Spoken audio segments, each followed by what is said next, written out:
बताए थे कि एयरक्राफ्ट कैरियर क्या होता है, एम्फीबियन क्या होता है, कॉर्बेट, फ्रिगेट, डिस्ट्रॉयर और ये होवरक्राफ्ट क्या होता है, इस सब के बारे में हम अंतर समझा देते हैं। देखिए, ये विमान वाहक पोत है, ये नौसेना का सबसे बड़ा जहाज होता है। जिस देश के आगे लग जाता है उसकी हालत खराब हो जाती है।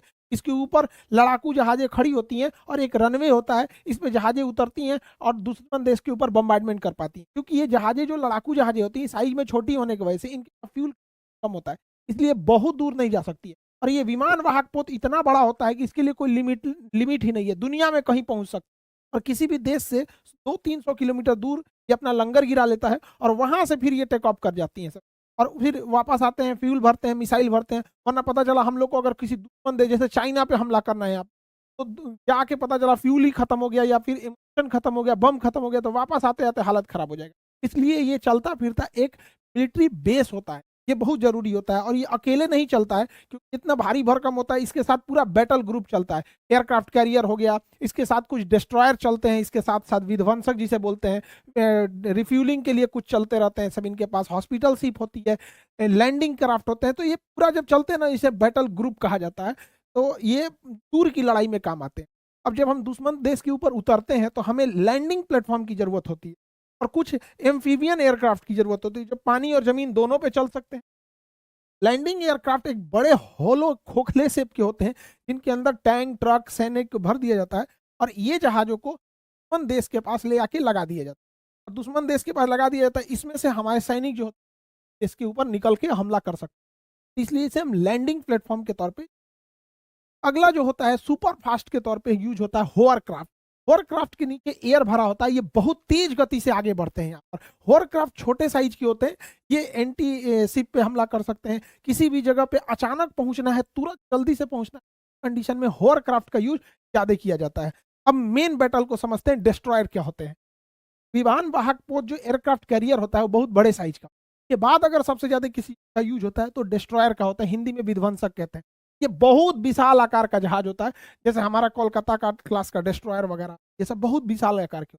इनमें हर तरह के हथियार होते हैं, पनडुब्बी को मारने के लिए, एयरक्राफ्ट को मारने के लिए, शिप मारने के लिए, सरफेस टू एयर हवाई जहाज को मारने के लिए, माइन स्वीपिंग, हर तरह के हथियारों से ये लैस होते हैं। इनका आकार बहुत बड़ा होता है, इस वजह से ये तुरंत टर्न नहीं ले पाते, इसीलिए इनका ही एक छोटा रूप बनाया गया।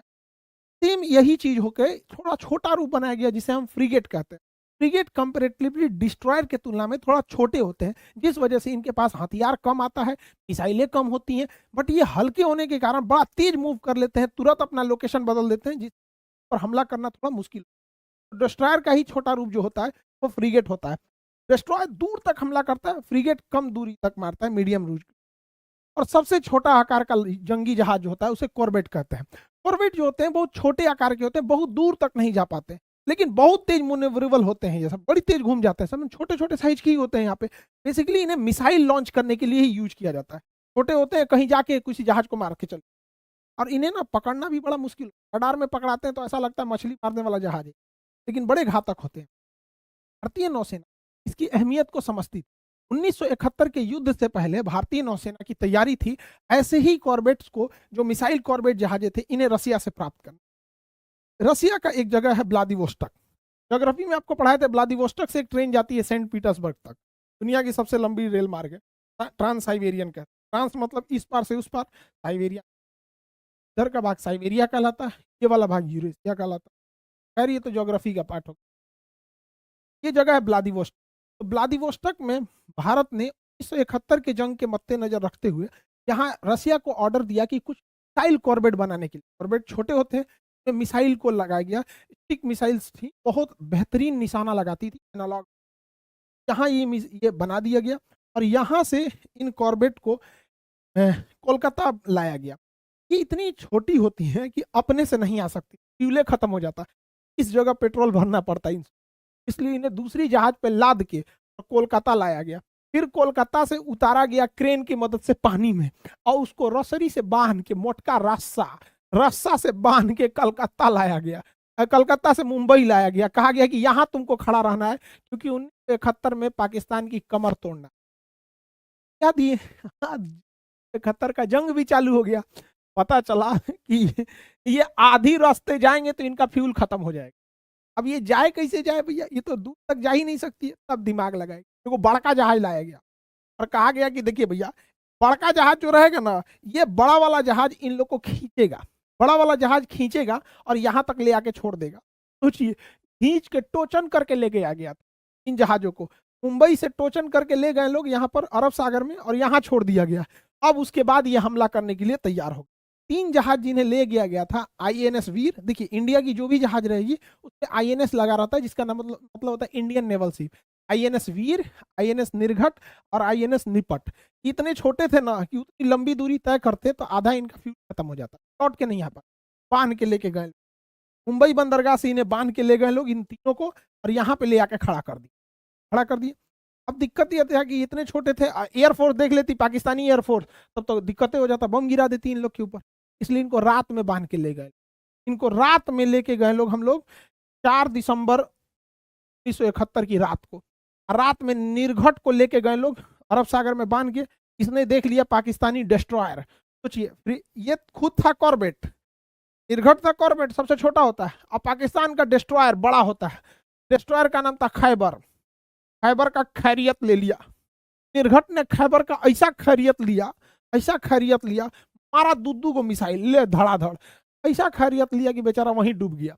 का खैरियत लेने वाला खैबर डूब गया। इतना छोटा जहाज जिसको टोचन करके ले गया गया, मार के डुबा दिया Pakistan. PNS, Pakistani naval ship का खैबर जहाज अब जमींदोज हो चुका था। जमींदोज का मतलब जमीन के अंदर चला गया। पाकिस्तानी भाई भी देख रहे होंगे तो अच्छे से समझ में आज समझने में ऐसे भी जाने जाते हैं कि किसी को तकलीफ ना हो, चाहे कोई भी देश का हो, उसे तकलीफ नहीं होना चाहिए। खैर, अब जमींदोज उर्दू अल्फाज है, इसको अच्छे से समझते हो।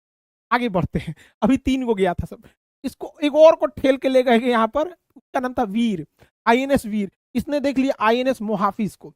अब मुहाफिज जो जहाज था बड़ा खतरनाक था, उस समय का माइन स्वीपर था, बड़ा एडवांस जहाज था मुहाफिज को।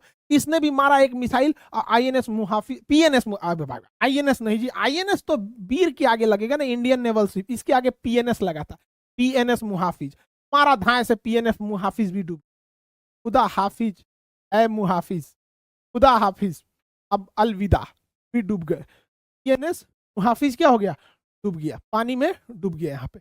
अब अगला नंबर था, अगला जो जहाज गया था 3 भगिया के ले गए थे, और खतरनाक था, इसका नाम था निपट, आईएनएस निपट। आईएनएस निपट को ना इसकी रडार में बड़ा सा जहाज दिखा, नाम था एमवी चैलेंजर, बड़का नाम था चैलेंजर।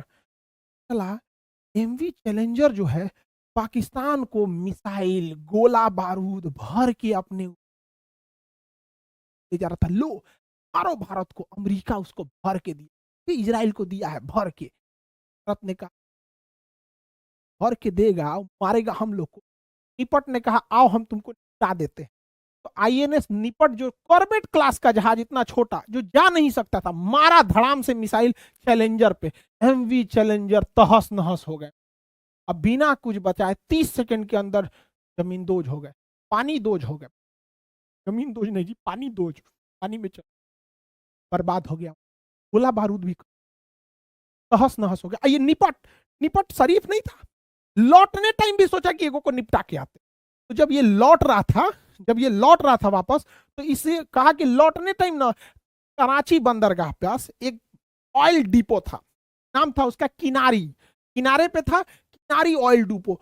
सोचिए ये निपट नाम का जहाज इतना बदमाश था कि लौटने टाइम 2 मिसाइल मार दिया इस पे, किनारी ऑयल फील्ड पे। अब मार धधक के लग गया किनारी ऑयल फील्ड, पाकिस्तान में ऑयल शॉर्टेज हो गया, क्या सबसे बड़ा ऑयल डिपो में उधिया गया, तभी ऑयल शॉर्टेज, तहस नहस हो गया किनारी ऑयल, जहाज लौट के चल। समझ में आ रहा है कि नहीं आ गया? सोचिए सबसे छोटे जहाज माने कॉर्बेट, इतनी क्षमता नहीं थी कि जा सके, ठेल के ले गए थे लोग, वहां जाके ये इतना तबाही मचा था, वहां इतना भयंकर तबाही। देखिए हम आपको इस तरह से समझाएं, थोड़ा ना आज थोड़ा हम आपको ग्राफिक्स की मदद से समझाते हैं, एनिमेशन के माध्यम से इसी चीज को। आप बताइएगा कि आपको कौन सा मेथड सही लगता है, अभी जो ये वाला बताए हैं या ग्राफिक्स वाला, थोड़ा इसको आप समझाइएगा। हम दूसरे मेथड से इन्हीं तीनों हम लोग को हम दोबारा समझाते हैं। देखिए अब हम इसी चीज को एनिमेशन से समझते हैं, कैसे पाकिस्तान के तीनों जहाजों को एक छोटे से कॉर्बेट ने डुबा दिया है। रस्सी से बांधकर आगे की ओर ले जाया गया। इसमें जो रस्सी से थे निर्घट, वीर और निपट, ये कॉर्बेट थे। आगे जाने के बाद स्ट्राइक संभालता है निर्घट, और निर्घट के रडार में जैसे खैबर आता है यहां से हमला कर देता है, खैबर के ऊपर यह हमला, और इसके हमले में खैबर डूब जाता है। इसके बाद अगला नंबर आता है वीर। वीर यहां से हमला करता है मुहाफिज पे, और मुहाफिज वहीं पर डूब जाता है। इसके बाद निपट, निपट ने चैलेंजर पे हमला किया, चैलेंजर को भी डुबा दिया। निपट लौटने से पहले हमला कर देता है ऑयल फील्ड, ऑयल फील्ड पर हमला कर, और ये ऑयल फील्ड को तबाह कर दिया। तबाह करने के बाद ये अपने बेस पर लौट कर चले आते, लौट के आ गए लोग अपने। देखिए अब आपको हम दोनों दिखा दिए, इमेज बैकग्राउंड के हिसाब से भी और एनिमेशन के हिसाब से भी। आप थोड़ा बताइएगा कि आपको इमेज वाला में ज्यादा अच्छा से समझ में आ रहा है या फिर एनिमेशन वाले में अच्छा से समझ में आ रहा है। आप जैसा बोलिएगा उसी हिसाब से आगे कंटिन्यू करेंगे हम लोग। खैर हम अपने टॉपिक पे आते हैं। कराची के इस किनारी ऑयल डिपो में इतना भीषण आग लगा था कि जब ये ब्लास्ट हुआ और जब निपट के सैनिकों ने अपने डेक पर आके इस आग की ज्वाला को देखा था, इस धधकते हुए आग को, तो उन्होंने कहा था कि इससे बड़ा हम लोग ने कभी दिवाली नहीं देखा। उन्होंने कहा कि सबसे बड़ा बोन फायर था। अंग्रेज सब ना कौड़ा जला के आग तापता है, सब तो उसको बोन फायर बोलते, अलाव, देहात में उसको अलाव बोला जाता है। कौड़ा जला के आदमी गाय भैंस के आगे रख देता है। अंग्रेज सब जितना ही पढ़ा लिखा है, सब ना ज्यादा पढ़ ले, उसको बोन फायर बोलता है, बोन फायर। हमको लगा कि बहुत बढ़िया चीज होगा, बाद में समझ में आता कौड़ा जलीले है।